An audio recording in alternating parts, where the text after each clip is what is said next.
The number one reason why you're not selling digital products is because you ain't got no game. But in all seriousness, the reason why we're having trouble with selling digital products is because you fail to have a plan of action. See, there's an old saying that people don't plan to fail, but they fail to plan. And with that being said, when you first start selling digital products, you have to understand that value is what you're actually offering to people. You want to go into digital products with the mindset of, okay, what problem can I solve? The second thing you want to figure out, do I have the skills to solve this problem?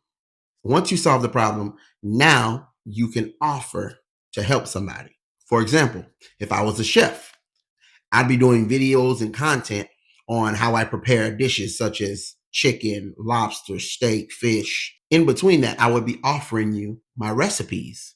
Then ultimately, I would offer you a recipe book on how I make my meals. I would even probably offer you an eating guide to help you with dieting. These are examples of things that you can offer that solves a problem for somebody who can't cook. Teach them to cook. And please understand, you have to look at digital products as teaching a skill that resolves a problem. Don't make it harder than it needs to be.